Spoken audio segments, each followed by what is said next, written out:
안녕하십니까. 여러분의 조소영이 왔습니다. 자, 오늘 질문은 연봉 문의 면접 가기 전에 해야 할까 합격 후에 해야 할까 요거예요.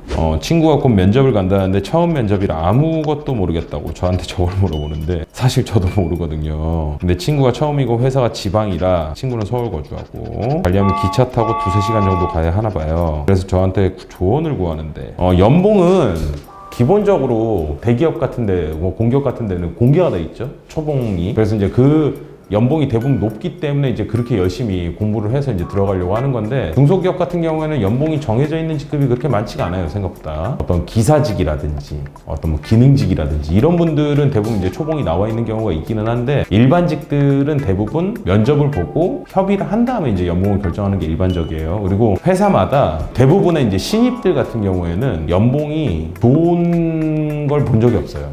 대부분의 중소기업들은 최저임금보다 조금 높은 수준에서 초봉이 결정된다고 생각하시면 될 것 같아요. 이거는 아마 거의 진리일 것 같고, 지금 최저시급이 얼마죠? 9,000원이 안 되는 것 같은데?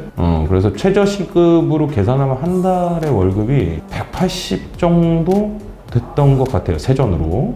그래서 아마 연봉으로 세팅이 될 수 있는 게 2,200, 300 아마 그 정도인 것 같아요. 그래서 이제 초봉 완전 신입 기준에 뭐 이 영상을 보시는 분들도 궁금하시겠지만 저희 회사도 초봉은 최저임금보다 조금 높은 수준에서 세팅을 합니다. 그래서 이제 어느 정도 연차를 차서 일을 이제 자기 몫을 할 수 있을 때까지는 그냥 기본 연봉이 나간다고 생각을 하시는 게 좋아요. 그리고 신입분들 같은 경우에는 대부분의 분들이 내가 일을 할 줄 알아서 가는 것보다는 내가 진로를 결정하라고 그 일을 배우러 가는 거기 때문에 저는 이 정도의 급여가 합당하다고 저는 생각합니다.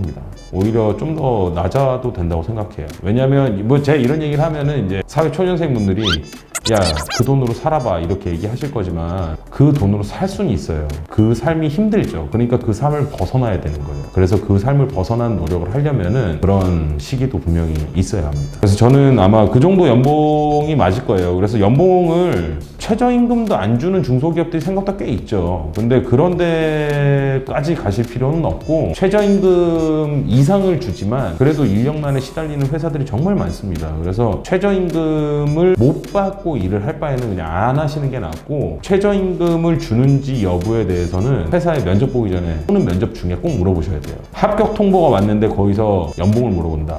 저 같으면 안 뽑을 것 같아요. 그 이유는 본인이 궁금한 게 있으면 면접이라는 그 시간대 다 물어봐야 해요. 그게 본인이 챙겨야 될 여러 가지 요소들 중에 하나고, 본인이 해야 될 시기, 어떤 일을 해야 될 그 시기에 그 일을 하지 못하면 입사를 해서 어떤 일을 시켰을 때 그 일을 잘 해내지 못할 거라는 생각이 들게 돼 있습니다, 위에 사람들은. 그래서 면접 때는 본인이 꼭 물어봐야 돼요. 본인의 근무 형태, 그리고 본인의 연봉 꼭 물어봐야 돼요. 뭐 아마 면접을 많이 보시다 보면은 먼저 얘기해 주시는 분들도 있어요. 이 정도 경력, 또는 신입이면 이 정도. 제가 이제 저번 화에도 말씀을 드렸지만, 항상 제가 누차 말씀드리면 저희 직원들한테도 얘기를 하지만, 연봉을 보고 직장을 옮겨 다닌다, 유관된 경력만을 가지고 5년 이상 쌓아서 본인이 어느 정도 이 업무에 프로페셔널하다라고 느낄 수 있을 때 생각을 하시고, 그 전에는 최대한 일을 다방면으로 배우는 게 중요해요. 그리고 수박 겉핥기처럼 얇게 배우는 것보다는 최소 1년 이상을 다니면서 사계절을 겪으면서 계절마다 어떤 일들이 생기는지 그런 것들을 몸소 경험을 해봐야 경력이 잘 쌓이는 거기 때문에, 그 전까지는 사실 많이 받아야 5만원, 10만원 차이고, 그 5만원, 10만원 차이로 계속 옮겨 다니면 정말 나중에 내가 커리어를 다 쌓고 나서 가고 싶은 데를 갈 수가 없습니다. 지구상의 어느 회사도 계속 이직하는 직원들, 그런 특정 성향을 가진 친구들이 있어요. 그런 친구들은 절대 환영하지 않아요. 그렇기 때문에 연봉보다는 내가 쌓아야 되는 경험,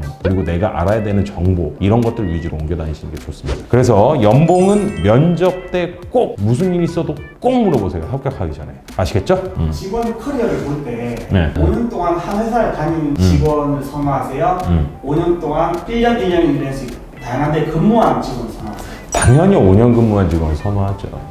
그럴 수밖에 없어요. 근데 제가 이제 첫 영상에도 말씀을 드렸지만 1년 다니고 이직을 하고 이런 직원들은 면접 보는 과정에서 본인이 단순히 퇴직금 받기 위해서 1년을 채웠는지, 아니면 본인이 진짜 부족한 부분을 위해서 채웠는지는 면접 때 얘기해보면 다 나옵니다. 그거는. 근데 만약에 1년씩 한 3-4군데를 다녔다. 그리고 나서 본인이 희망하는 어떤 직종이 있다, 직무가 있다. 그럼 그런 친구는 뽑을 가능성이 굉장히 높죠. 왜냐하면 그 친구는 본인이 어떤 커리어를 쌓기 위해서 전략적으로 움직이는 친구예요. 그런 친구는 본인이 완성된 커리어를 펼칠 수 있는 틀을 만들어주면 아주 오래 다닐 친구고 회사에 기여를 많이 할 친구입니다. 그렇기 때문에 그렇게 전략적으로 움직이는 친구들은 오히려 5년 동안 한 기업에 다닌 친구보다는 더 나아요.